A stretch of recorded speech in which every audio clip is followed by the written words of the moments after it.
Hi, everyone. I'm Sarah from Simon & Schuster Audio. I'm so excited to be here live with two of my very favorite authors, Christina Hobbs and Lauren Billings, better known as the New York Times bestselling writing duo, Christina Lauren. I'm also joined tonight by the very talented Patti Murin, who you might recognize as the original Princess Anna from Frozen on Broadway. Patti's also the fabulous voice behind Christina Lauren's latest audiobook, Soulmate Equation, as well as the Honey Don't List and In a Holidays.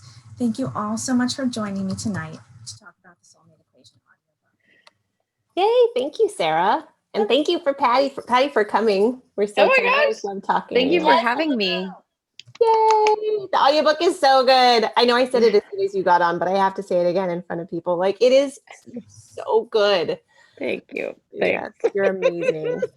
Before we dive in too much, just for everyone watching at home, at the end of the live, we're going to pick 5 people from the comments section to receive a collection of Christina Lauren's audiobooks, including the Soulmate Equation. So be sure you go live to be entered for your chance to win.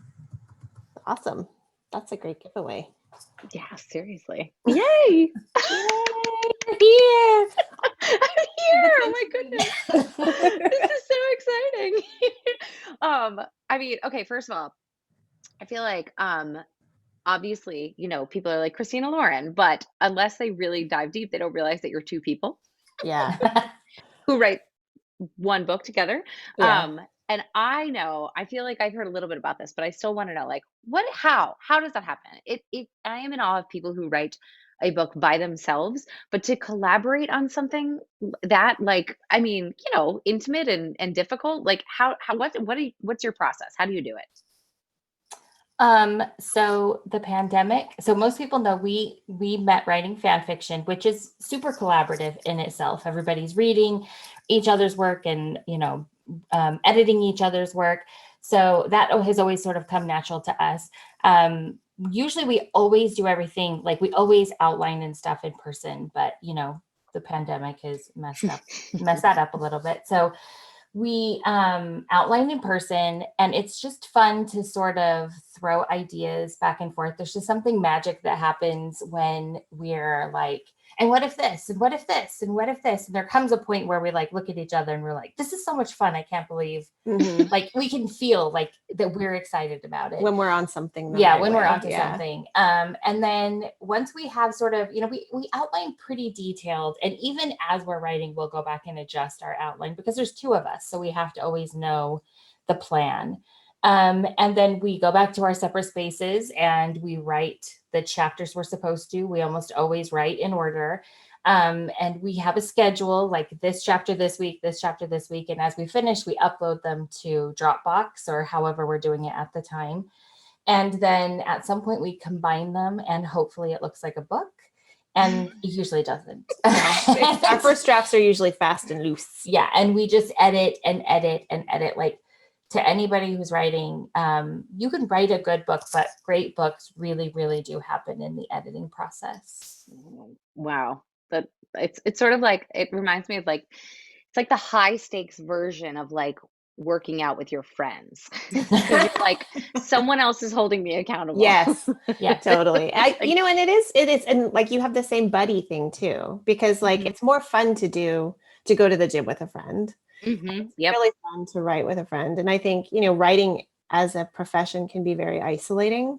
It's very solitary, and you can also question everything you do and really feel like you're not doing something right. But when you have a co-author, not only do you have somebody who always feels as excited or stressed or scared or whatever the feeling is, they can immediately relate, but also somebody to be that cheerleader to say, no, this is awesome. No. Or no, this needs work. And I mean, there's no ego because like we both want whatever is best for the book. So wow. Yeah, it's just a really good partnership. We got really lucky. It was just serendipity. Yeah.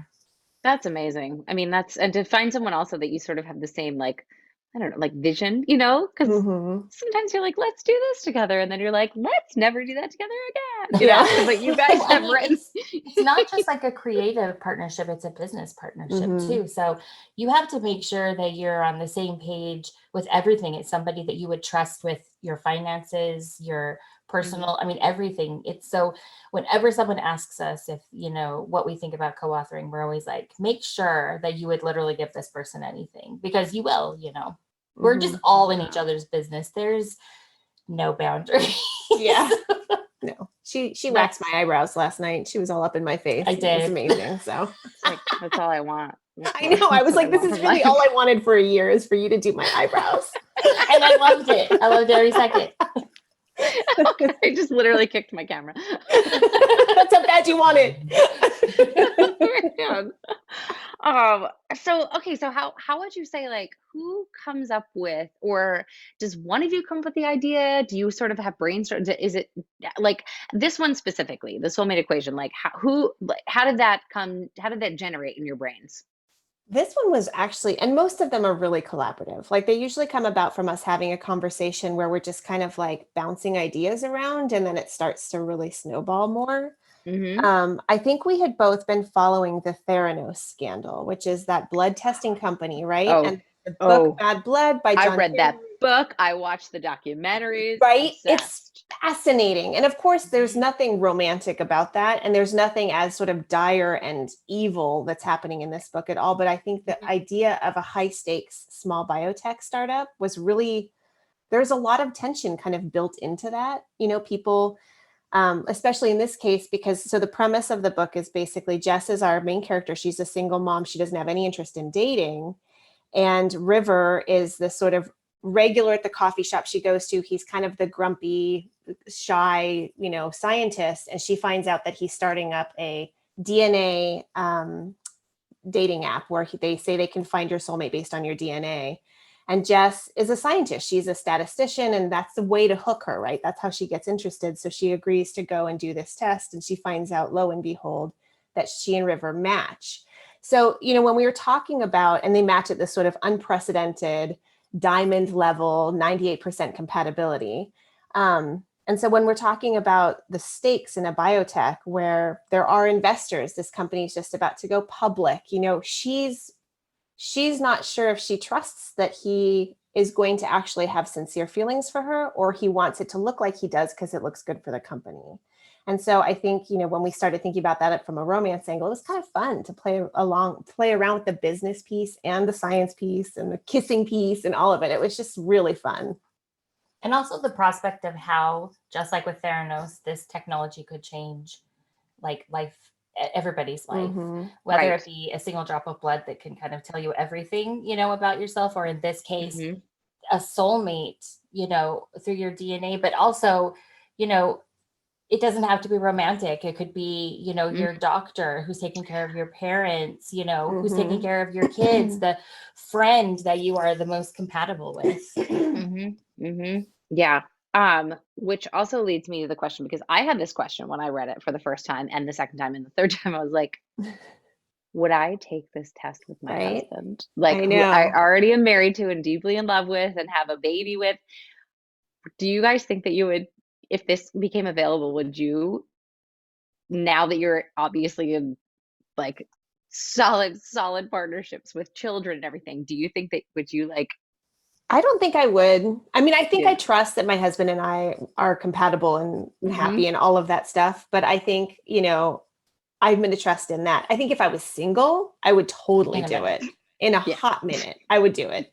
But being happily married, I don't want to be told that like, maybe, you know, this wasn't meant to be. I don't know. I mean, unhappiness is from comparison, 100%. But I would definitely figure out how to invest in it. Yeah, I mean, the funny thing is, seriously, we hadn't heard, so you know this Netflix show, The One, we hadn't heard about that until this fall. We saw some like announcement that it was starting, and we were like, "Oh my God, what is this?"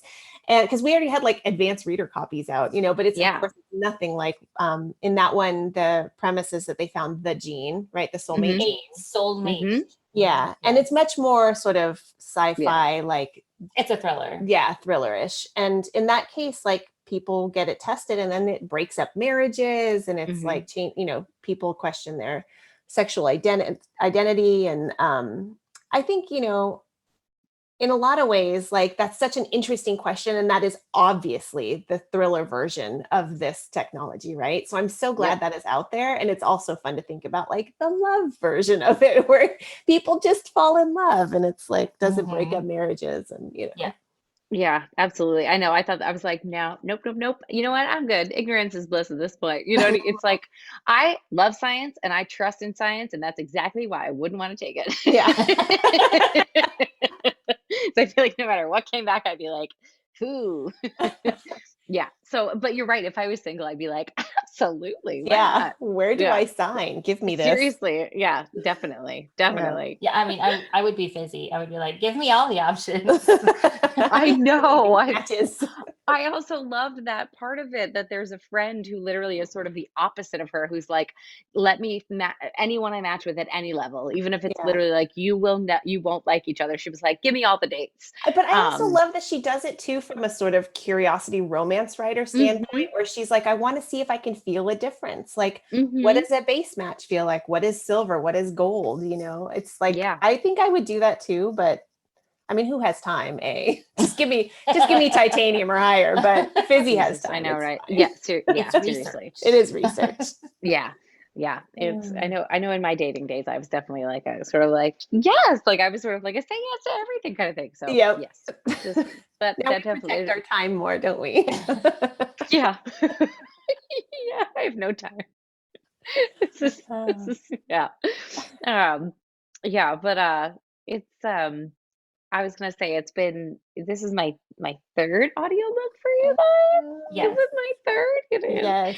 And it's crazy because I have recorded all of them in very different circumstances. The I first know one was in a proper studio last January before anything happened. I was still doing Frozen at that point. And I knew I was pregnant, but the world didn't, but it was like, I got like the experience of like, go to a studio and sit and like in front of, like in front of the big Yep. microphone.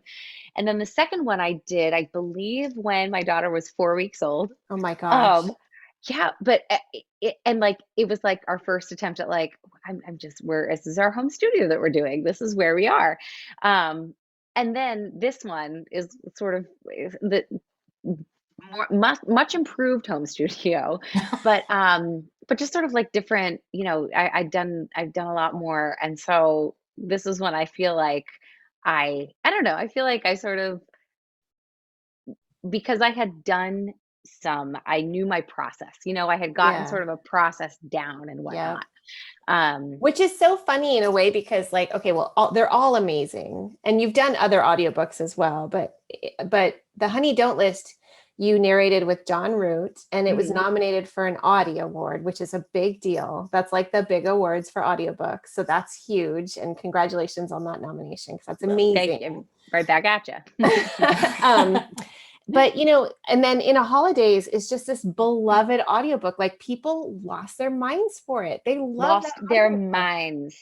And you just bring the story to life in a way that is it's so great for authors to hear their audiobooks, because it's almost like it doesn't come to life for us in a way until we hear it read by someone else, because you bring different inflections, you bring the personalities that you're reading off the page.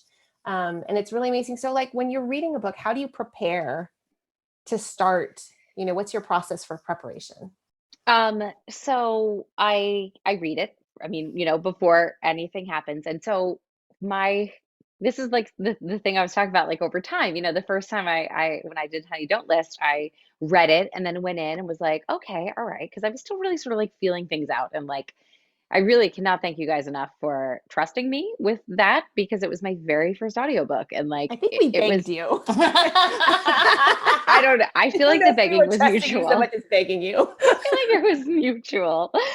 And it was such a wonderful, and because I am a reader, I am a reader, like a reader of like paper books. I had never really listened to audiobooks before. And so I didn't really know what to compare it to. So I was like, well, and I just loved it so much. I found it very meditative, because I would all of a sudden get lost and like get sort of like in a groove and that's go for awesome. a few pages and then be like, oh my gosh, this is fantastic. I'd also wonder if you're like consciously, you're always thinking about recording, or if you do get lost like that, where you sort of forget that you're recording something and you're just kind of in the zone. Yeah. That's It's kind of, awesome. it's sort of like that. And then like, if you make a mistake, then you make a mistake like 7 times in one page and you're like, Yeah. oh my God, you know what I mean? You get sort of in the same like rut of like making a mistake. But I read the book, but I now know that when I read it, I try to read it on my iPad so I can actually sort of mark characters, because every character has a different like voice, even if it's not like wildly different, Like it Uncle is Benny, different. you flipped in and out of that so well. He was Australian, and I was like, she wants to kill us right now, but she sounds amazing. You did not mess him up once. It was so good. My first Broadway show was Xanadu, and so I had to do an Australian accent, but it was a bad Australian accent. So I was like, well, I guess I can just sort of like reconnect with that. Yeah. Well, I'm glad that you said that, because that was what I was most afraid of. I was like, No, oh my it was God, so he's good. Australian and a man. Yeah. We always have to think of that when we're like, we do not think about it when we're writing it, but then when it gets around the time we know like we're going to be casting it, and when like Sarah Is emails about to us, email us, we're always like, oh gosh, we forgot he's French. Or Yeah, it is, which honestly, like, it's been a great challenge for me, I feel like, because, and it's not, honestly, I feel like the accenty ones, the ones with like, who are, that is sort of a like, okay, all I have to do is nail the accent. That's a different character. Mhm.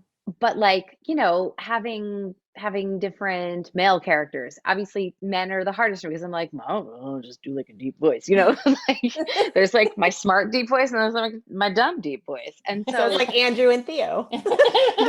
my dude bro and my love interest. Literally, and honestly, dumb guys they're sort of my favorites. Noted. I mean, truly, like this, the dumb guys, because they're so fun, and you can sort of lean towards a stereotype, but still make it like true and truthful to the Mhm. story.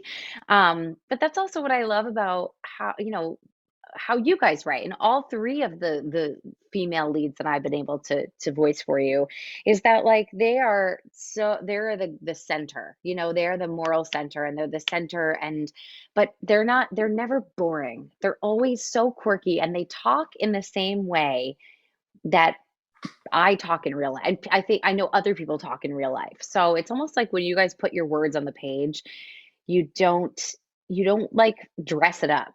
Like you don't put all the like writing like literature stuff in there. You write it, and it's like, oh my God, I know this person. And I know that I'm not the only person who feels like that, because obviously you have bajillions of readers. And so That's such that's a good compliment, though. I love that. oh man, We will put notes into each other sometimes and go, that's not how people talk Yeah. to each other. Yeah.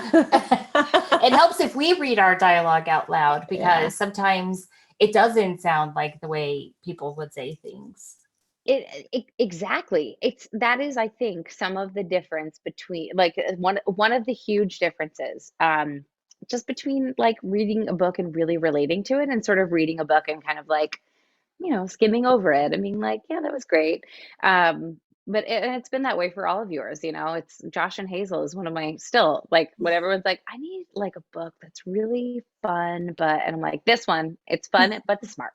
I love that book. That one was really fun to write. Oh God, it's so good. Yeah, so it's sort of, I like to really make sure that that as I'm reading the book and recording it, I'm not finding myself using the same voice for like 3 different people. Okay, but that's another question that I have, because when we first met you in person, we had come to New York, we saw you in Frozen, and it was such an emotional thing, not only because like we loved you and we'd connected over books, but also because like I had this whole connection with Frozen with my daughter. We saw it a million times, and it was just like really special to see it. But we met you as a stage actress, and you were the star of the show. And when you're on stage, even though we were farther back, we could see every emotion on your face. But when you're doing an audiobook, you have to do that with just your voice, right? And so how is that different for you? Like, was that hard at first? But also, are you making the faces? Yeah. Because in my head now, you are. You're totally making the faces. Yeah. I'm making the faces. I am like quietly gesturing, and there have been times when I've had to like, okay, back up, because I've hit my computer, because I'm like, The sound of air. Literally, it's just She waves wildly. and I think probably my faces are more defined because I can't move my arms, and so I'm like, It is. It is so it's so different, but it's also a really nice way to sort of get more grounded, because it's just my voice and Mhm. your words. And so it's nice to not have to be like, what do I do with my hands? Which is like Yeah. a really big actor problem. Like, what do Oh I do with yeah. my hands? Yeah. It's like the Never a casual scoop pocket tuck. Yeah. pockets. Yeah, I know even on podcasts, I am better if I'm not on screen because I feel like I talk more animated because I'm like this. But if people are watching me, I tend to be more just like this. that makes total sense. That makes total sense. It's sort of, and I like it because it's not quite, I think it's because you can't see my face because I'm like, it's not TV because that's actually more than TV, because again, like it's just the voice and the emphasis on which words and the, like wanting to make sure that I get your points across. And I'm, because I also know as like a stage actor and a TV actor, there's like a million different choices for like every line and everything. And that's what we're sort of trained to like know is that like, oh, everything can be said differently. And this I'm like, yeah, but I'm not like, I want to say it in an interesting way, but like not. So they're like, what the heck is she talking about? Like, what is she? I know we wrote that, but I don't recognize it. But it is fun when you put your own personality or take on it. Like, I think that's what makes it exciting for us is when we hear something in the book that we didn't intend, but makes it better, and then you've done a lot of that where it's like, we just wrote this as a line, like, just a flat reply or whatever, but you put something in it that, is new. And it's like, wow, that's so much better and that's the magic of audiobooks. It's a collaboration in that way. And also knowing that everyone who's reading your books and not just listening is also hearing them in their own voices, like hearing that, which is just crazy. It's so crazy. That's so crazy. Like I've said this before, but like authors are my rock stars. Well, you are because I mean we know what happens, but there are times I will be listening to the audiobook and it's like I'm listening to a movie, and sometimes I'm surprised because I'm so lost in like the story that's happening. I'm not thinking about the words that I know come next. That you actually wrote. Yeah. So good job. I was gonna ask, like, is it because that's one thing that I'm like, are they actually listening to this? Because I'm like, because they wrote it, so they know I'm gonna read the words that they're writing, but like, are they actually like listening to this whole thing? Oh yeah, we listen to the And whole audiobook. oh my So gosh, it's really good because sometimes we find where we repeat words or we rely do on something too much. Yeah. It'll be like, and we'll see like, or if there's a weird phrasing we do and we'll hear you having to kind of like correct for it or work around it. We're like, oh, okay, that was interesting. We shouldn't do that. Or something we fought really hard for, we thought was funny. That doesn't land right. Yeah. But yeah, I mean, it's entertaining for us. It's like, it's a totally different experience. Yeah. So we're not listening like, well, now we got to listen to it to, research. Now, let's see it's what like she joy, did. Report card time. It's fun. right? That was sort of what I was thinking. I was like, oh gosh, I think you'd be like, oh, did not mean to. Yeah. But then it's also like hit play as fangirls version. Yeah. Oh, well, that's good. That's good to know. Also, I rarely remember what we wrote anyway. So she's like, well, that was a nice surprise. By the time the audiobook comes around, you guys are already like into another book.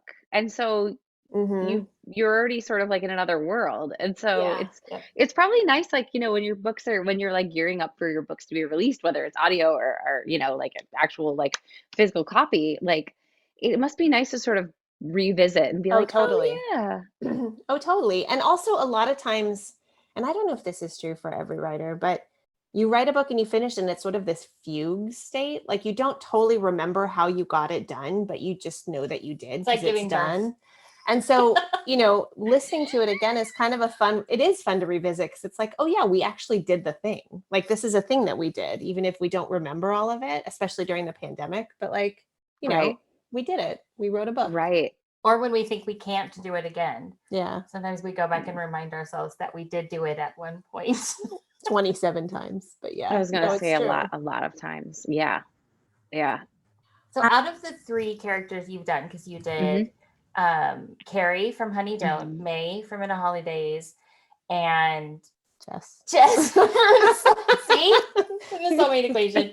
Which of those three do you think is most like you or that you connected with? Ooh. 'Cause I know you're kind of a Hazel. Oh yeah. 1,000%. Oh, I'm like, yes, 1,000,000%. Absolutely. I just gosh, that's so hard because what I like the most, I think, is that none of your lead characters are like they're all questioning something. You know what I mean? Whether it's career, whether it's like family, whether it's relationship. I mean, it's generally usually relationships, but like I like that like they start in sort of a discontented place, a Mhm. fine but not thrilled. And so I think that that's what I relate to, not because I'm discontented in my life, but I know that feeling. I know that moment of like itchiness. Oh, which one? Oh my goodness. I mean, I really related to this one just because Jess has a daughter Mhm. and I have a 10-month-old daughter. So she's not like a Juno-sized daughter, but like it just, it's something about being a mom this time It around. I was like, changes oh, the way you think of things, right? Yeah. yeah, and knowing that you guys are moms, it was like, "Oh, I'm reading this in the same." I was like, "Oh, I feel like I'm occupying the same brain space that they Mhm. were when they wrote it as I'm reading it." And just, wanting to protect and wanting the best for and wanting, your kid to just turn out as like great and like as fine as possible, honestly. I'm Yeah. like, if she's fine, I did That's it right. like Yeah. that we could set the bar there. That's Yeah. fine. I want my kids to be fine. Like If you're really. fine, we did well. Well, Yeah. that's what the pandemic year has done to us. We're like, listen, as long Yeah. as we are all just okay at the end of this, Yep. Reasonably matters. okay. Yep. Yep, it's like breathing, living healthy, great, done. Mhm. Yeah, Happy check. yeah.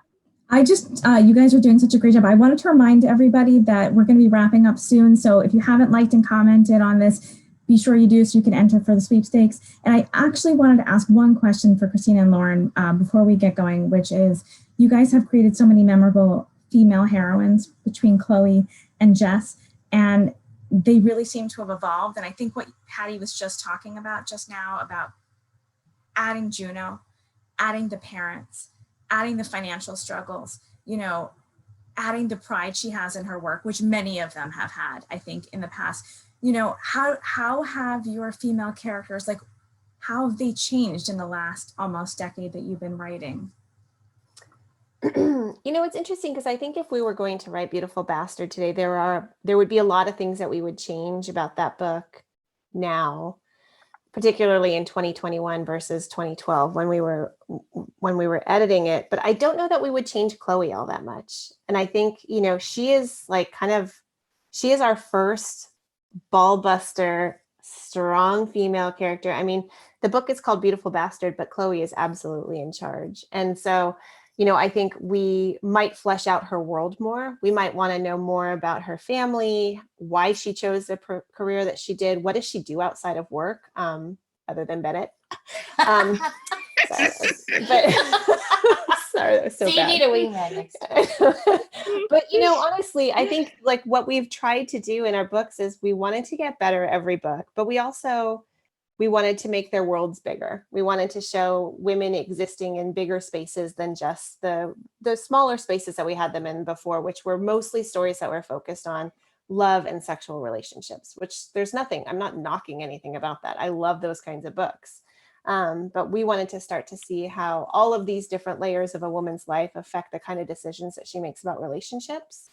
And so, I think that is sort of always our stance is we center the woman first. We figure out who she is, what drives her, what holds her back, and then who's the man or woman that she'll fall in love with, right? So, and as long as we start there and we keep the focus on her, and also, we want to have heroes that are realistic guys that are like decent humans. We don't want to reform a guy that's like been terrible his whole life, right? Mm-hmm. We want to like give the man who deserves this heroine her love. So, and Jess is our first single mom. And the reason for that, I think, is that sometimes reading is an escape. And it complicates things when you put kids in there. It's like suddenly you have to juggle babysitting and all of these things. And so, but Juno really felt like she added to it. She like made Jess a better character, and some of our favorite interactions were between them. You really see why she makes every decision she makes, because her daughter comes first and foremost. And I think Juno sort of ended up being a little scene stealer. I don't think we realized we were going to love her quite so much. Yeah. Oh yeah. As a mom, I mean, I relate, and I'm sure Patty does, you know, too. It made a difference to me as a reader, as a listener, you know, to have that part of it. Awesome. You guys have been amazing. I don't want to steal more of your time than we should, but it has been such a pleasure to have you guys here talking about the audiobook tonight. Patty, your performance was amazing. Having you in my ears the last few days, it was like I forgot that I was listening to an audiobook. I would close my eyes and listen, and you just carried the story away so beautifully. It couldn't have been a better fit of writing and acting. So thank you guys all for making a terrific audiobook. Thank you. Thanks so much for your support, Sarah. We love you guys at Simon Audio. You're amazing. We love you too. Have a wonderful night, everybody. Go download the Soul. And thank you to everybody who tuned in. Yep. It's good to see you, Patty. You too.